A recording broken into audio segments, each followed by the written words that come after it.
भगवत गीता के अध्याय 13 के श्लोक 8 में भगवान कृष्ण कहते हैं, इंद्रियर्षु वैराग्यम अनाहंकार एव च जन्म मृत्यु जरा व्याधि दुख दोषानुदर्शनम। इस लोक और परलोक के संपूर्ण भोगों में आसक्ति का अभाव और अहंकार का भी अभाव, जन्म मृत्यु जरा और रोग आदि में दुख और दोषों का बार बार विचार करना। इस तरह समस्या दर्द जीवन का एक स्वाभाविक हिस्सा है। जन्म स्वयं दर्द के साथ आता है और मृत्यु भी दर्द के साथ आती है। जीवन उतार चढ़ाव सुख दुख की यात्रा है। इस भौतिकवादी समाज में संतुलित जीवन जीने की चुनौतियां और प्रयास भी एक प्रकार का दर्द है।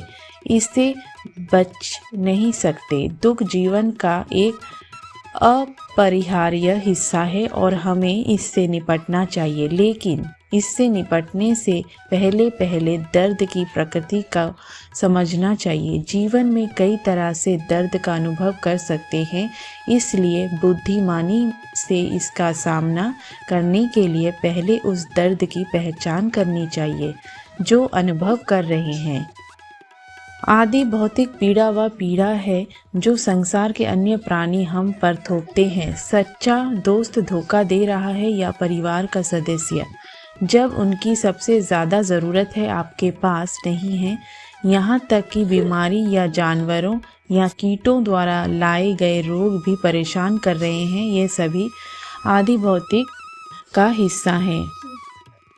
आदि दैविक पीड़ा हमारे नियंत्रण से बाहर है। यह ऐसी पीड़ा है जिसके पीछे छिपी वजह को पहचानना समझ से परे है।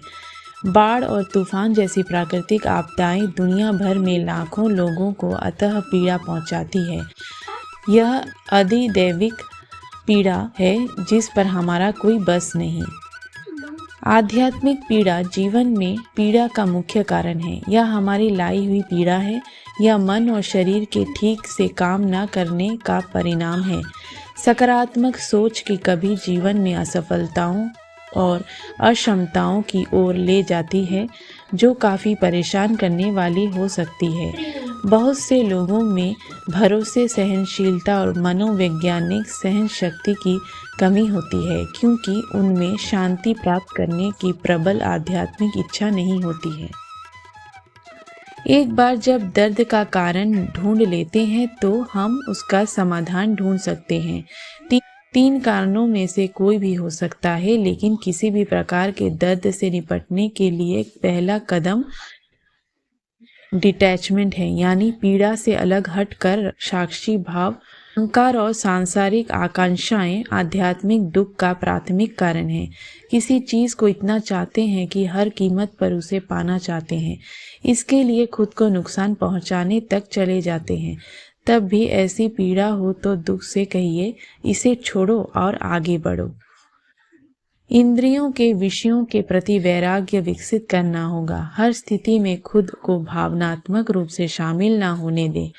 काम करें और जिम्मेदारियों का ध्यान रखें, लेकिन परिणामों के बारे में सोचकर भावात्मक रूप से अटैचमेंट ना रखें। किसी भी स्थिति या उस व्यक्ति के बारे में ज़्यादा ना सोचें जिसके कारण आपको परेशानी हुई है।